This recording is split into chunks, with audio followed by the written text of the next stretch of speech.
Puji Tuhan, salam sejahtera bagi kita sekalian. Kembali Yesus kuatku hadir untuk menjadi berkat bagi kita. Kita akan merenungkan sebagian daripada firman Tuhan, tapi sebelumnya kita akan berdoa terlebih dahulu. Mari kita tundukkan kepala untuk berdoa. Bapa di dalam sorga, yang kami panggil dalam nama Yesus, kami berterima kasih, mengucap syukur untuk hari yang Tuhan berikan kepada kami. Sebentar kami akan membaca dan merenungkan firman Tuhan. Kiranya Roh Kudus menolong kami. Dalam nama Yesus kami sudah berdoa. Amin. Puji Tuhan.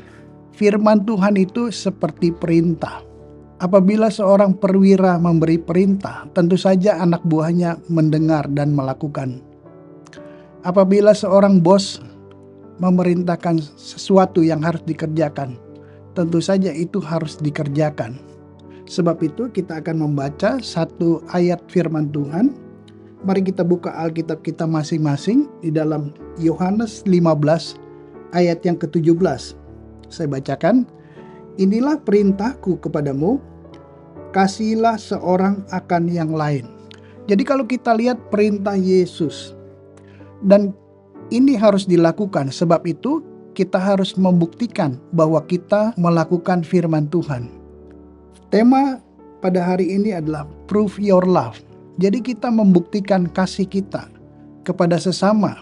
Saya mencatat ada 3 hal dalam kita membuktikan kasih kita kepada sesama. Yang pertama adalah bersikap sabar dan mengampuni. Kalau kita baca di dalam Kolose 3 ayat 13, sabarlah kamu seorang terhadap yang lain, dan ampunilah seorang akan yang lain apabila ada yang seorang menaruh dendam terhadap yang lain, sama seperti Tuhan telah mengampuni kamu.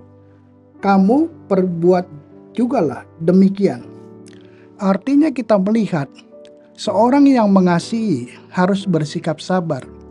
Sabar di sini adalah tidak cepat marah, sehingga kesabaran kita adalah mencegah adanya pertengkaran. Dan setelah sabar kita harus mengampuni, memberi maaf, sama dengan menciptakan damai. Jadi kalau kita lihat orang yang sabar dan suka mengampuni, hidupnya akan tenang dan damai hatinya. Sebab itu kita mau belajar bersabar. Kalau kita bersabar, tentu saja kita tidak akan merasa dendam dalam hidup kita. Karena dendam menghasilkan kejahatan dan menghancurkan ketenangan jiwa. Sebab itu kita belajar daripada firman Tuhan ini, perintah Tuhan. Sedangkan hal yang kedua, bagaimana kita membuktikan kasih kita kepada Tuhan, kepada sesama. Dikatakan berdoa terhadap orang yang menganiaya kita. Apa yang Yesus ajarkan tertulis di dalam Matius 5 ayatnya yang ke-44. Tetapi aku berkata kepadamu, kasihilah musuhmu dan berdoalah bagi mereka yang menganiaya kamu. Pengajaran Kristus adalah kasih. Memang hal ini sulit untuk dilakukan, tetapi ini adalah suatu perintah. Jadi kalau kita lihat, ada anak Tuhan, umat Tuhan yang mengalami aniaya karena mereka disiksa, mereka ditindas di dalam hidupnya, atau mereka mengalami penderitaan. Sebab itu kita harus tetap berdoa bagi orang-orang sekalipun mereka berbuat jahat. Dengan mengampuni, dengan berdoa, kita dapat mencegah kejahatan, peperangan dan sebagainya. Sebab itu kalau kita mengasihi, kita tidak akan pernah bermusuhan. Jadi kalau kita mengasihi, kita tidak akan mempunyai musuh dalam hidup kita. Inilah perintah daripada firman Tuhan. Dengan berdoa, kita belajar mengendalikan emosi kita. Sebab itu, dengan mendoakan orang lain, hati kita akan merasa damai. Dengan begitu, kita akan meredam kemarahan di dalam hidup kita. Sebab itu, kasih Tuhan itu harus ada di dalam hidup kita. Sedangkan hal yang ketiga, bagaimana kita bisa membuktikan kasih kita kepada sesama adalah kalau kita hidup saling membantu dan menolong. Itu tertulis di dalam Galatia pasal 6 ayat yang kedua. Di situ saya bacakan, bertolong-tolonglah menanggung bebanmu. Demikianlah kamu memenuhi hukum Kristus. Kalau kita mampu, kalau kita bisa, kita harus menolong. Sebab itu adalah merupakan satu perintah Tuhan. Pertanyaannya, siapa yang kita tolong? Tentu saja kita menolong kepada orang yang membutuhkan, orang yang sakit, orang yang lemah, orang yang berkekurangan. Itulah yang harus kita tolong. Jadi kalau kita lihat, gereja itu harus menunjukkan kasih, membuktikan kasih kepada sesama dan kepada orang lain yang kita kenal. Memang hal ini sulit untuk kita lakukan.